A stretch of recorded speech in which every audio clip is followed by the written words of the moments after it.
Tak ja som ten folklór v podstate vnímala ako dieťa a vtedy to bolo prirodzenou súčasťou toho života, že tie zvyky ešte boli živé, svadby, ostatné rodinné zvyky, krstenia, to výročné zvykoslovie a ďalšie veci. Spievalo sa, tancovalo.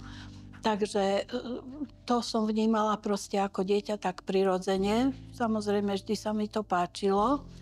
A keď sa začali organizovať folklórne slávnosti, tak samozrejme som chodila na festival a už tam som to sledovala a tak vnímala tú krásu spevu, tanca a vlastne toho všetkého, čo sa na scéne dialo.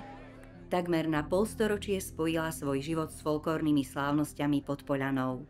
Z dieťaťa, ktoré sa doma kochalo nádherou detvianskeho kroja, neskôr členky folklórneho súboru Detva, sa postupne stávala výrazná a uznávaná osobnosť vo folklórnej tvorbe. Svoje oduševnenie, skúsenosti a vedomosti vkladala do scenických programov, odborne pomáhala pri zostavovaní choreografií folklórnym súborom a skupinám na celom Slovensku. Týmto mojim záľubom som venovala všetok svoj voľný čas, všetko som tomu vlastne podriadila, aj keď ma vlastne tieto záľuby neživili, ale boli to také moje srdcovky a chcela som to robiť. Videla som, že Detva to potrebuje, takže robila som výskumy tradičnej kultúry, viedla som folklórnu skupinu, ktorú som prevzala po pani Veronike Golianovej. Začas som viedla aj folklórny súbor Detva, podieľala som sa na oživení a činnosti miestneho odboru Matice slovenskej. No a fotografovala som, proste robila som aktivity takého charakteru ako výstavné podujatia, rôzne folklórne, takže to ma tak naplňalo.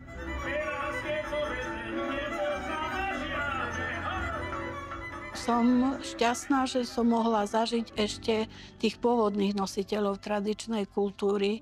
Ja som ich rada navštevovala, vždy som tam bola vítaná. Keď som prišla na návštevu, veľa som sa od nich naučila a doteraz si vlastne tieto skúsenosti veľmi vážim, aj tých ľudí, s ktorými som mala možnosť sa stretnúť a spoznať ich.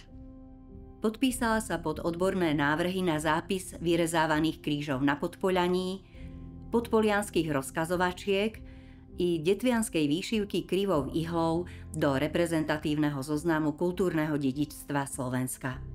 Samozrejme, tých prvkov je veľmi veľa, čo by si zaslúžili byť v zozname a nie len tu teda z nášho regiónu, ale aj z celého Slovenska. To, že je prvok nejaký v zozname, neznamená až tak veľa. Dôležité pre život toho prvku je to, aby ten prvok mal svojich pokračovateľov, uchovávateľov, čiže vlastne dôležití sú tí ľudia, ktorí budú ten prvok ďalej uchovávať.